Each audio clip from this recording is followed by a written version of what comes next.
Alright, hello everyone and welcome to NFL Discussion Throwing in the Towel. This is a weekly segment on this channel where every week I pick one team and throw in the towel on their season. We are, week 10 has come and gone, and with that we'll go ahead and get right into the action. Should be a fun edition of Throwing in the Towel, and we start per usual with the AFC East with the Jets and Bills represented this week. And for the Jets, we saw it again on Sunday night, their recipe for frustrating losses. The defense limited the Raiders to 16 points, but the offense couldn't score a touchdown, and instead committed costly penalties. In the second quarter, Breece Hall did score a touchdown, but I got called back on a holding call. Instead of 6 points, the Jets settled for a field goal, which has kind of been the theme of the offense. They get far enough down the field to get into field goal range, but then that's all they can do is get a field goal. In retrospect, that play potentially meant the difference between a 4-point loss and overtime. For the Bills, if it wasn't already panicking time in Buffalo, it probably is now. Against Denver, the Bills didn't look like one of the AFC's best teams. In fact, they didn't even look like the AFC's 5th best team. Sunday's home date with the Jets could become a desperation game, or probably is a desperation game.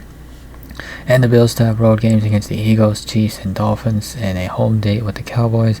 If the Bills look in those games like they did against the Broncos, they probably won't make the playoffs. And yeah, I think to further hammer home the panic button point, the Bills did fire their offensive coordinator Ken Dorsey after the game. Joe Brady's taking over. Will that change anything? I guess we shall see. But yeah, clearly the Bills were sick of a stagnant offense, and hopefully they can turn things around because they are on the outside looking in, and that's crazy to think about this Bills team. AFC North, Ravens and Bengals represented this week. For the Bengals, Cincinnati entered Week 10 banged up but red hot, taking the field without one of their best edge rushers and wide receivers, and they would leave that game in last place in the AFC North after being stunned by the Texans on that last-second field goal. Now the Bengals find themselves in the same position they were in a couple weeks ago, with their backs against the wall headed into a critical game against a first-place Ravens team that Cincinnati has already lost to this season. And speaking of that Ravens team, for much of Sunday's game, the Ravens looked just as they had much of the season, like the best team in the AFC, but down the stretch the Ravens couldn't run the ball. Lamar Jackson struggled against the pressure from the Browns defense, and Baltimore's usually solid defense, fell apart. So they had it, they lost it. AFC South, Jaguars and Titans represented this week. And for the Titans, long story short about them, they aren't doing anything particularly well right now. And when you add in the growing pains that go with most rookie quarterbacks, you have the recipe for a 3-6 team that has lost all 5 road games this season. So yeah, the shine has kind of worn off on Will Levis since his 4-touchdown debut. But that roster he's not exactly set up for success. I know that's not the greatest excuse, but you look at that roster construction and it's not very well constructed. And for the Jaguars, they suffered their worst loss of the season following a bye week, which is a bit of a concern for a team that's expected to take the next step with Super Bowl aspirations. Towards Super Bowl, take the next step towards Super Bowl aspirations after it won the AFC South last year. Perhaps Jacksonville lost its rhythm and flow during the bye week, but Trevor Lawrence has had a lukewarm stretch to the first half of the campaign. He's thrown for 9 touchdowns and 6 interceptions in 9 games. Compared that to the previous season, Lawrence has regressed in passing production. Though the Jaguars have one of the league's best records, they're not an elite team. Lawrence needs to get back on a Pro Bowl trajectory to take this team to the next level.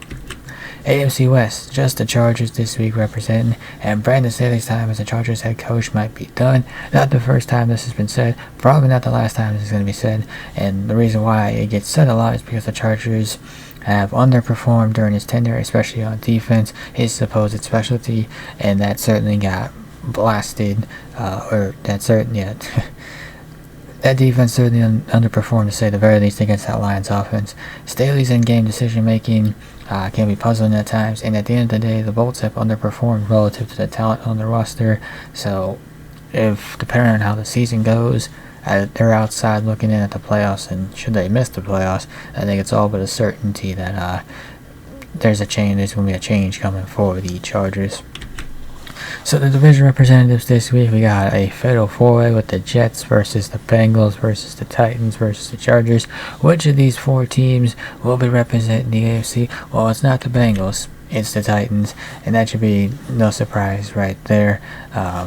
Yeah, because you think about the other 4 teams. I mean, the Jets with Zach Wilson are not a good offense, but their defense does enough to where they could theoretically squeak by off a win. The Bengals, it's just one game. I'm not going to read too much into that. And for the Chargers, they have the talent and they have the capability to win. It's just kind of there's just that inconsistent. They have the means to win. They just don't always do it. But for the Titans, sitting under 500 with a rookie quarterback, not really looking, not really the best outlook for your season there. So then moving into the NFC with the NFC East, we look at that. No representatives this week. So the towel was already thrown in on the Commanders and the Giants. And then the Eagles had a bye and the Cowboys got a win. So blank for this division. And blank for the NFC North as well. The towel was thrown in on the Packers and the Bears. Bears did get a win on Thursday Night Football, but that's not going to... but that doesn't really do much for this season other than, help out their draft positioning in regards to the Panthers first round pick that they own in the 2024 NFL draft. And the Lions and Vikings, they got a win this season, so no representatives here. Moving to the NFC South, a couple teams here, the Saints and the Falcons. And for the Falcons, the Falcons under Arthur Smith can be compared to the 2014 St. Louis Rams under Jeff Fisher. Now that Rams team, just like this Falcons team, is not a bad team. They can beat bad, even average teams. But there were multiple flaws on both sides of the ball, including an uninspiring head coach and mediocre at best quarterback. In the Falcons case, it's quarterbacks. This Falcons team can do enough to win games, or will probably win just enough games to pick outside the top 10, which doesn't really help them because you're not really going to get a quarterback outside the top 10. It's going to be tough to get a quarterback outside the top 10, which, if you don't do that, kind of leaves your team in a state of mediocrity. The Falcons would be better off bottoming out, firing Smith and starting over, and that's going 7-10 is their thing. Maybe a bit harsh too. I know it's easy for people to talk about teams bottoming out, and that's just not a thing that teams actively try to do, but I'm not going to say the team should lose, even though I kind of did just say that. I was kind of just reading off the script there, but yeah, I mean, for the Falcons, it's a tough spot they find themselves in with 2 quarterbacks that can't play very well, and they have talent everywhere else. But yeah, clearly something's going to have to change. Is it the head coach or is it the quarterback? I guess we shall see. For the Saints, if there ever was a team that needed its bye week to happen when it is, it's the Saints, and with just one team left on the schedule for winning record, these flawed, mediocre Saints are probably still the favorites in the NFL's weakest division. Probably the South is going to come down to the Buccaneers, and Saints is probably what it's probably those 2 teams right there. I don't think the Falcons are going to be able to do enough to try to squeak by with a division win. It wouldn't surprise me if this division had another team below 500 representing it in the postseason, which just sounds disgusting even thinking it, let alone saying it out loud. But yeah, Derek Carr banged up, Michael Thomas banged up, Marshawn Lattimore banged up, so hopefully Derek Carr can be back for him. Jameis Winston, he did some good things, but he also did some very Jameis Winston things. There's the good, there's the bad. The good being the touchdowns, the bad being the interceptions. NFC West, no representatives this week. Towel was thrown in on the Rams and the Cardinals. Now, the Cardinals did get a win, but Kyler Murray's not going to lead this team to the promised land in his return. It's more just about figuring out if this is your guy quarterback going forward. And then the Seahawks got a win, and the 49ers got a win. Big bounce back win for the Niners. So that just leaves the Falcons representing the NFC. There's really no contest there between the Saints and the Falcons. Falcons are the worst team.